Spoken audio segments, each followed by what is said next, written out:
Alright, so I wasn't super excited about, or I'm not super excited about the fight card this Saturday on the 20th, but I'm definitely excited for next week's fight card. Uh, Dan Hooker versus Dustin Poirier. Man, that fight alone is sick. Number five versus number three. Dan Hooker's come a long way. Dude's good. The Paul Felder fight still, people are on the fence about that. A lot of people think Paul Felder won, but my bad, there's something on the screen. A lot of people think Paul Felder won. For me, it looked like Hooker did enough, but I couldn't.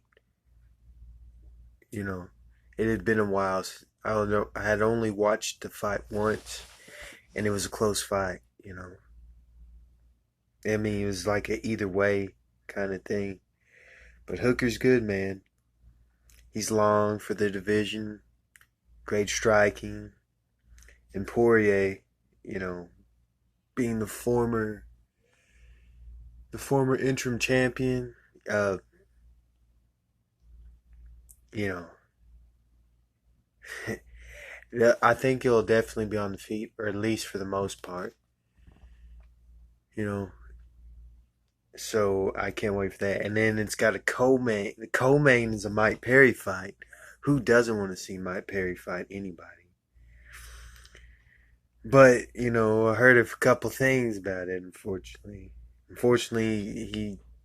he's only gonna have like his new girlfriend and a few other people in his fucking corner. In his corner. So that's just crazy to me. He can do what he wants to. It just seems like he's been spending too much time around Diego Sanchez. I don't know. Especially against a guy like Mickey Gall. Mickey Gall. He's dangerous as heck, man. For Mike Perry. I mean, for sure if he takes him down. you know, uh, it's still a great fight either way. I mean, and Aspen Ladd's gonna be fighting Sarah McMahon, bantamweight. Be interesting. Luis Pena, or yeah, Luis Pena. I remember watching Ultimate Fighter with him, or the season he was on. That was the second to last season. So I like watching him fight, especially because him and Bryce Mitchell started in Cabot, Arkansas. That's about all the people I know. I've seen Tanner Bozer fight once. I think he fought Francis Ngannou's teammate. I forget his name. It was kind of cool to see a heavyweight with like a little bit of karate footwork, or at least is the best amount they could do. Um, it's mainly those two, the main event and the co-main. I'm really excited for those fights, especially the main event. You know, uh,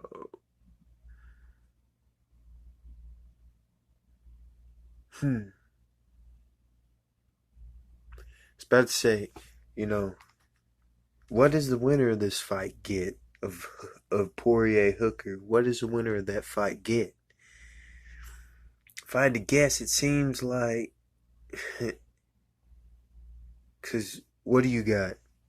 Obviously the fight to make is Habib and Gaethje,